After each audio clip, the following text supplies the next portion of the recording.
il sacrifie les gens, il tue les gens, il sait. Alléluia. La sorcellerie consciente. Deuxième dimension, c'est la sorcellerie inconsciente. Comme dit le mot inconsciente, c'est une personne qui ne sait même pas qu'il est sorcier. Mais par les actes, on peut savoir qu'il est sorcier. Quand cette personne dégage la haine contre quelqu'un,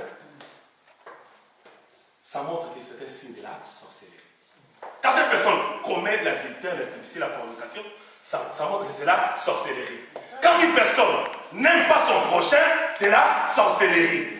Si une personne vole, c'est la sorcellerie. Cette personne, quand il se voit en train de manger la nuit, dans des fêtes, alléluia, c'est la sorcellerie. Quand cette personne se voit en train de coucher avec des hommes la nuit ou des femmes la nuit, c'est la sorcellerie. Alléluia. Ça veut dire que cette personne est utilisée. Mais il ne sait pas lui-même, il est utilisé. Quand une personne va chez un féticheur pour avoir des fétiches, pour dominer son mari ou sa femme, c'est la sorcellerie. Et troisième dimension de la sorcellerie, c'est la sorcellerie qu'on appelle la sorcellerie héréditaire. C'est-à-dire, c'est une sorcellerie qu'on a héritée dans nos familles par rapport au sang. Alléluia. Il y a des gens, peut-être, la maman qu'il a portée, quand cette maman était enceinte, quand cette maman était déjà connectée dans la sorcellerie consciente, et cet enfant qui sort, cet enfant est déjà sorcier avec des marques de la sorcellerie. Même pas physiquement, mais avec toutes ces marques, tu vois que c'est vraiment un sorcier. C'est-à-dire, ça reste seulement un laps de temps pour ouvrir les yeux spirituellement. Alléluia. C'est vrai, aujourd'hui nous avons des problèmes parce qu'on a hérité tellement de choses. Ces choses pour les faire sortir. Ces choses qui sont enregistrées dans les sangs. Alléluia. Et les sangs que nous avons ne viennent pas de nous.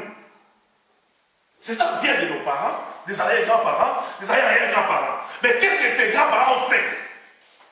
Quelle était leur vie? Comment ils marchaient? Qu'est-ce qu'ils faisaient?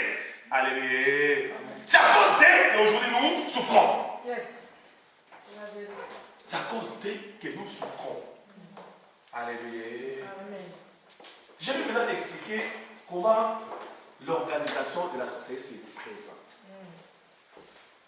Comment les sorciers sont organisés. Alléluia. Dans la sorcellerie, tous les sorciers d'Afrique se réunissent une fois par mois, une fois par an. Tous les sorciers d'Afrique l'appellent. Et dans les organisations, au trône, il y a d'abord le président de la sorcellerie et la reine de la sorcellerie. Et à la deuxième position, il y a des sorciers qu'on appelle les sorciers suprêmes. C'est-à-dire que ce sont des chefs du quartier de la sorcellerie. Et à la troisième ligne, il y a ce qu'on appelle les chefs des rites de la sorcellerie. Avec ces trois dimensions, une ville est déjà contrôlée. Un quartier est déjà contrôlé. Une zone est déjà contrôlée. Alléluia. Comment ça se manifeste maintenant dans nos familles? Dans les quartiers, on a un chef de la sorcellerie des quartiers. Celui-là, il marche dans toutes les avenues pour avoir des informations. Oui. Alléluia. Quand on passe dans ta rue, pas toi, mais ton voisin. On passe dans votre rue. Toi, peut-être, tu n'arrives pas à fermer ta bouche. Tout ce qui vient dans ton cœur, tu dois le dire. Et tu commences à dire, oh, quand il vient là, il sait pourquoi il est venu. Il sait pourquoi il est là. De sa visite, il sait pourquoi il est venu vous visiter. Et puis tu commences à lui dire, oh, mes enfants bientôt, ils vont finir les études. Il y en a vraiment, quand il finira les études, il va aller à l'Europe. Alléluia. Quand il va aller à l'Europe, et puis quand il va étudier, il va nous aider, il va faire des grandes choses, des grands projets. Quand lui, il reçoit seulement ça, il capte ça. Automatiquement, il prend ça, il la met dans son département, chez les chefs du quartier, de la sorcellerie, pour lui donner les rapports, toutes les informations qu'il a eues de sa vie. Alléluia. Maintenant, qu'est-ce qu'ils font? Ils contrecarrent cela. Si tu devais te marier, il bloque, il fait des écarts pour bloquer ton mariage. C'est qu'on voit qu'il y a des familles. la famille de l'homme est déjà présentée. Il a donné ce qu'on appelle prédote. Et puis il a dit, la dot on le donnera peut-être à 3 mois. Depuis qu'ils étaient partis, ils se sont plus revenus. Alléluia. C'est-à-dire que ces gens, ils ont déjà bloqué cela. Et quand ils bloquent, il dit maintenant, il prend un sorcier dans la famille de cette personne-là. Il les met maintenant au-dessus de ses problèmes. On dit, toi, assis-toi dans ce mariage. Ça va pas réussir. Et le sorcier de sa famille, il devient un contrôleur.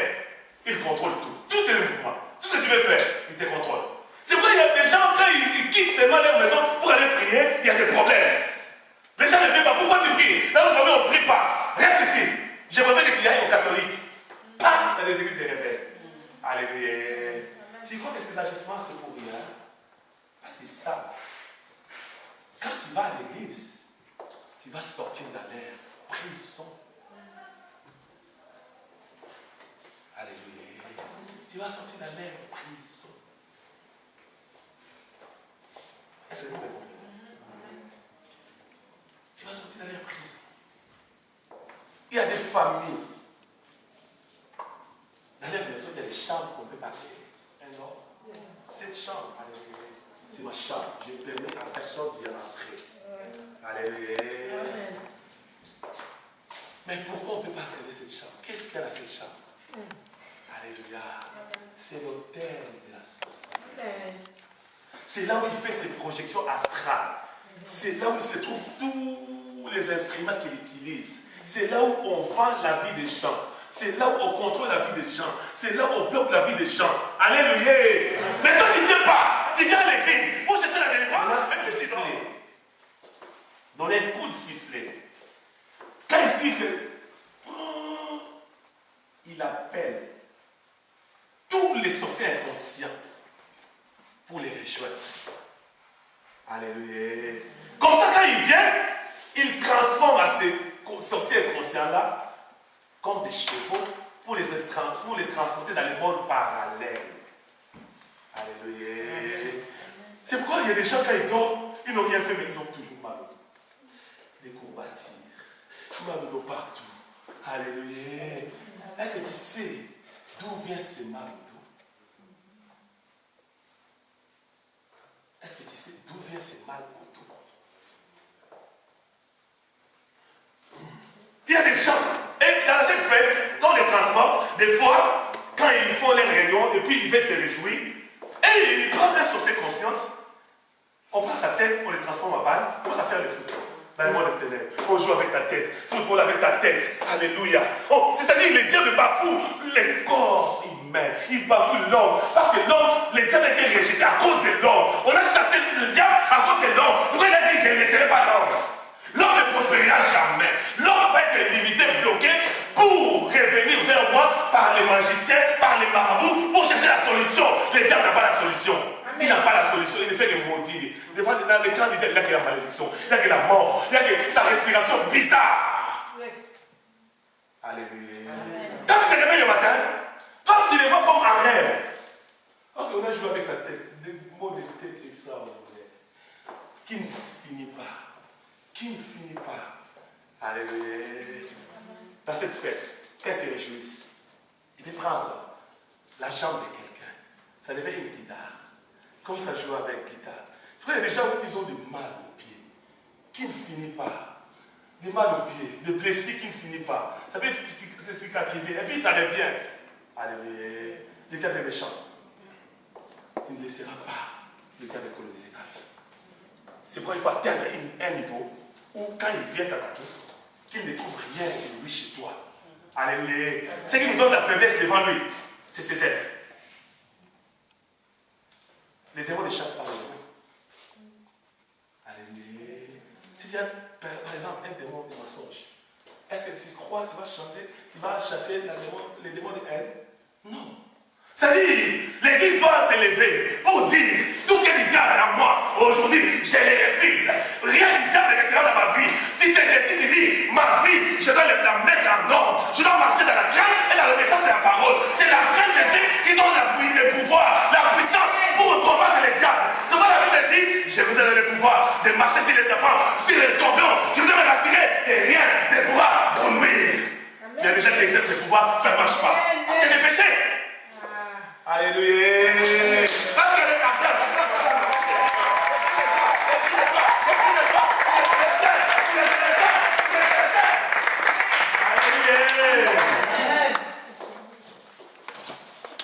ça dit qu'il devient faible. Vous savez, il y a des très belles femmes.